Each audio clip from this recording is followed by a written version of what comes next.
Allahumma sholli wa sallim ala sayyidina Muhammadin wa ala alihi wa sahbihi ajma'in. Amma ba'du. Hadratan kalimin, para alim, para ulama, para sesepuh, bini sepuh, para bapak, para ibu, jamaah yang lain maupun sholat al-hidayah yang berbahagia rahimahullah. Alhamdulillah, malam yang ketiga atau malam 25 saat ini kita masih bisa mengikuti kegiatan qiyamul lail di mushola al-hidayah dalam keadaan sehat walafiat. Semoga apa yang kita lakukan sampai akhir nanti mendapatkan ridho dari Allah Subhanahu wa Ta'ala, dan mudah-mudahan apa yang menjadi hajat kita dengan ikhtiar doa, zikir yang kita lakukan, Allah mendengar dan mengijabahnya. Dan mudah-mudahan dengan qiyamul lail ini Allah memberikan sehat lahir dan batin untuk kita dan keluarga kita. Dan mudah-mudahan bisa kita lakukan dengan istiqomah sampai akhir hayat kita nanti. Alhamdulillah,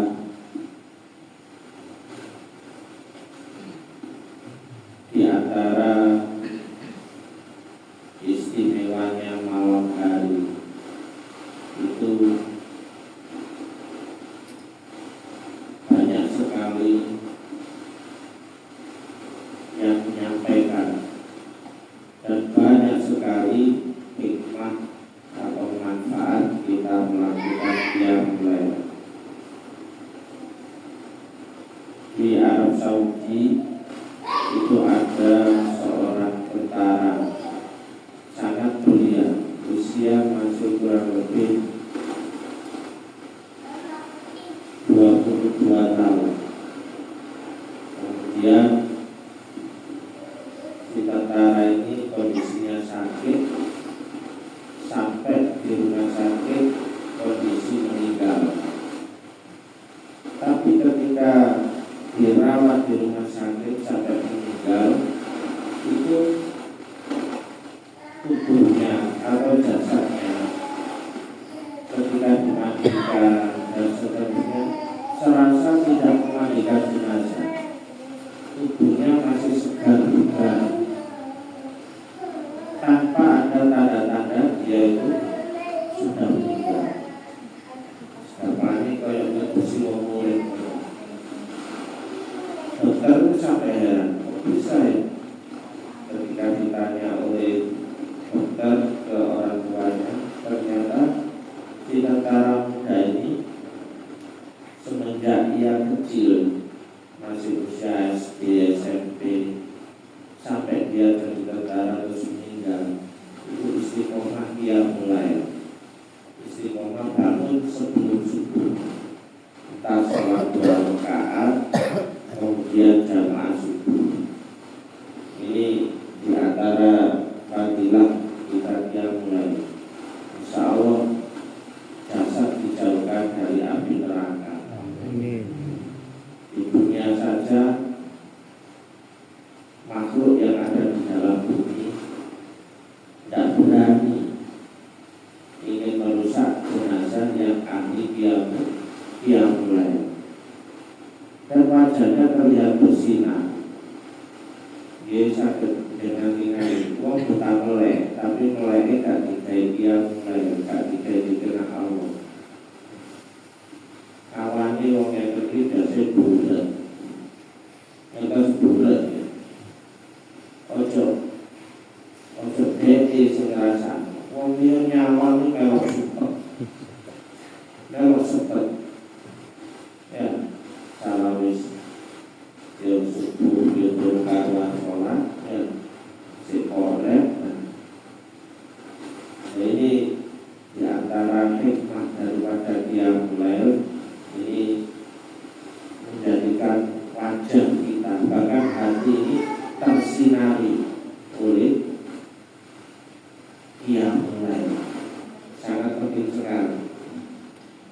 Samping itu tanda-tanda orang bagus, tanda-tanda orang soleh itu juga ahli qiyamul lail. Tidak hanya di bulan suci Ramadan, tapi di luar Ramadan dia walaupun tidak istiqomah setiap malam, sering paling tidak sesekali dalam satu minggu itu ada qiyamul lail.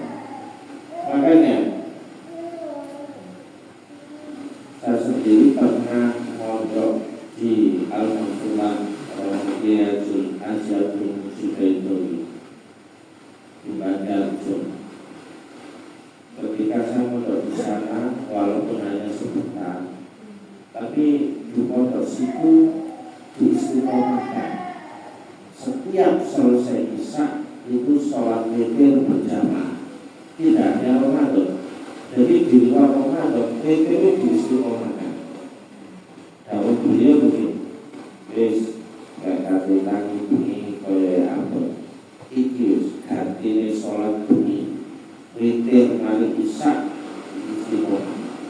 Nah, kaya ini kabeh iki oleh witir pada Ramadan kok.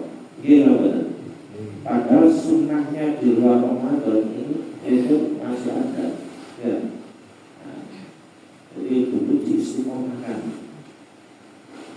Makanya kami mengajak teman-teman Sarpun Muhyiddin itu walaupun tidak setiap hari, setiap malam Jumat kami mengajak teman-teman Sarpun itu untuk Lailatul Qadar yang mulai setiap malam Jumat kita ajak sholat sunnah malam. Salah satu sholat malamnya yang terakhir itu sholat witir.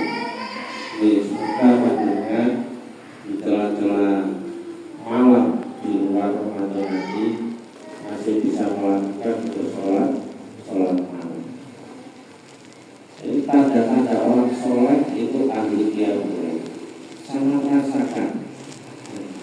Kalau sudah qiyamul lail kita lakukan, ukuran bahagia, susah, senang itu bukan materi, bukan uang, bukan yang lain, tapi kenikmatan qiyamul lail itu bisa kita rasakan, yang nikmatnya tidak bisa dikalahkan oleh materi apapun. Ini kita cari dan kita butuh nikmat qiyamul lail tersebut. Semua dan semuanya itu awet. Alhamdulillah. Muga saged saged Pak nggih. Muga saged saged qiyamul lail. Jadi hati cerah, hati bersinar, wajah cerah, wajah bersinar dengan qiyamul lail. Tanda-tanda orang soleh itu juga ahli qiyamul lail. Ini diantara. Terus sehat lahir dan batin. Termasuk lagi qiyamul lail ini juga dimudahkan oleh Allah. Doa-doa kita diijabahi, hajat-hajat kita dikabulkan oleh Allah. Ini dengan qiyamul lail. Di samping itu, kita selaku hamba Allah, dengan ahli qiyamul lail dengan yang bukan ahli qiyamul lail itu beda. Orang yang ahli qiyamul lail itu dengan sendirinya, walaupun mereka tidak mencari kewibawaan, tapi dia berwibawa dengan sendirinya di mata keluarga, di mata tetangga, di mata saudara, di mata teman kerja. Itu muncul kewibawaan dengan sendiri bagi mereka-mereka yang ahli qiyamul lail. Ini bisa kita lihat dari makhluknya Allah yang bukan manusia, yaitu hewan. Sama tinggali hewan-hewan sing betah melek itu biasanya ditakuti oleh hewan yang lain.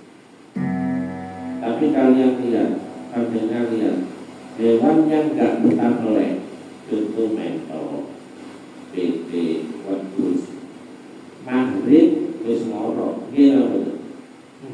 Enggak punya senjata yang ditakuti oleh hewan lain, gitu. Tapi coba kita lihat yang betah melek dan betah tirakat. Contoh, walaupun najis menggolang anjing kan betah melek, hewannya cerdas, cerdas, sehingga nggak ada orang menyuruh hewan menjaga sebuah tempat, menyuruh kambing atau sapi. Paling yang disuruh untuk menjaga hewan itu siapa? Anjing, karena anjing itu betah lapar juga betah melek. Jadi punya kewibawaan di mata hewan yang lain, itu anjing, apalagi harimau. Nah, kita tidak harus mencari kewibawaan mengcek ketika berbeda, tapi ahli dia mulai dengan sendirinya itu sudah terbawa kewibawaan yang akan didapat bagi mereka yang ahli yang baik. Pokoknya dengan hati dan tulus, tidak karena ada undang di balik batu kita menjalani dia mulai.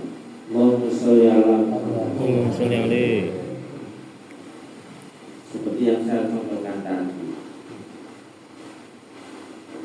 Dan anjing itu termasuk hewan yang sangat setia kepada majikan, sangat taat kepada majikan. Dulu ketika saya di Pondok Anggur, itu setiap akhir tahun mengadakan ziarah sama santri-santri, dan yang memimpin ziarah ya ustadznya masing-masing. Waktu itu saya membawa 2 bis, cuma 2 bis itu berseberangan. Artinya berseberangan, yang satu bis ke Waliwolo, yang satunya ke Wali Madura. Waktu itu saya yang mimpin ke Wali Madura. Sampai di Sumeneb itu kemalaman, mau ke Syekh Yusuf di Tawangu itu, yang nyabrang pakai perahu. Akhirnya saya istirahat di bis. Kemudian besok paginya mau nyebrang, karena kalau malam waktu itu perahu-perahu kecil tidak mau mengantarkan ke Pulau Tawangu ke Syekh Yusuf itu istirahat, jadi sampai pagi.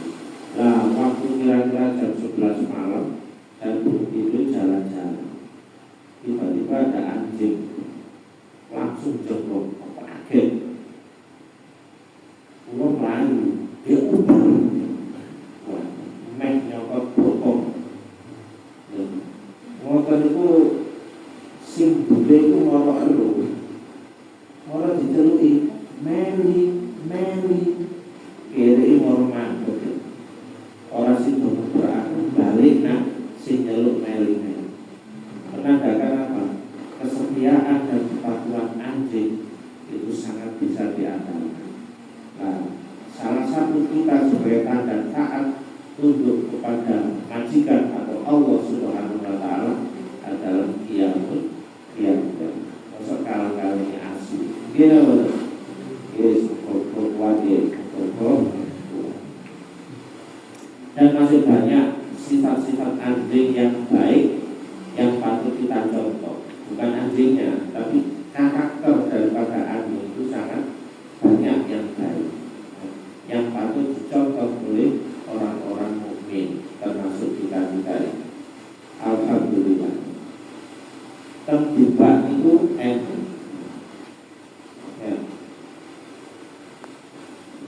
Ini loh Pak Muslim, amin juga. Iya, gue saya ini.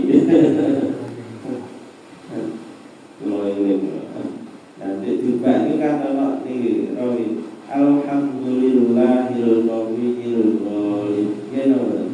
Nah, pada hampir akhir itu ada kata-kata karimun basatul khalqihi bisa tokarmihi wal mawahib yang silfi kulli laylatin ila sama'id dunya wa nadi hal min mustaghfirin hal min ta'ib. Jadi Allah itu mempersilahkan, Allah itu cara Jawa beber, Allah itu membuka pintu-pintu ijabahnya dan memberikan kemurahan di setiap malam. Setiap malam itu langit itu dibuka di Gusti Allah. Tidak hanya waktu Ramadan toh. Omongan Ramadan kata jauh. Jadi dibuka sak ombo nih langit nih tembus sampai di kulit atas. Jadi kali bahasa kali bisa kalau hilang malam karena kemurahan Allah Subhanahu wa taala. Kemudian apa? Yang zilufi kulli lailatin ila sama'i dunya. Kemudian Allah mengutus malaikat untuk turun di setiap malam pada langit dunia. Jadi setiap malam Allah itu mengutus malaikat untuk mengsen di langit dunia, itu maksudnya di bumi. Sopo sing bunyi-bunyi gelem tangi utak-utik kelampinan jeding terus Allahu Akbar ila sama'i dunya wa yunadi hal min mustaghfirin hal min ta'i. Terus celuk-celuk sopo ya sing bunyi iki tangi mari mula kok njaluk sepuro nang pangeran. Mesti disepuro mbek Gusti Allah. Dari pasing ngorok krok di oramu gitu. Ini berbunyi orang pada Ramadan setiap malam, apalagi di bulan suci Ramadan seperti malam ini. Dan mereka yang meminta ampun untuk bertobat pasti diterima tobatnya oleh Allah Subhanahu wa taala. Hal min talibi hajatin fa'nilahul maqalid. Terus malaikat itu juga tanya, "Ndiyo wong sing njaluk nang pangeran supaya hajat-hajate dikabul mobil pangeran." Mesti fa'nilahul maqalid. Pasti apa yang ia hajarkan, apa yang ia cari, apa yang ia mohon kepada Allah dikasih oleh Allah Subhanahu wa taala. Tidak ditolak, pasti mustajab. Ya.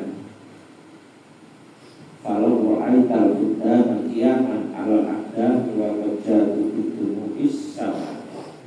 Sampai dia itu meneteskan air mata saking nikmatnya menjalani qiyam.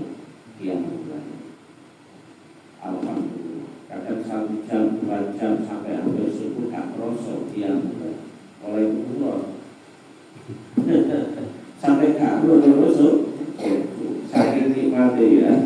Yesus berkemauan panjenengan dari yang mulai lebih sakit melatih makin sakit Ramadan bisa sakit minimal sakit kain mantul isya atau sholat isya itu berjamaah ya, berjamaah sebab sopo sebelum jamaah isya itu karo yang mulai separuh malam ya.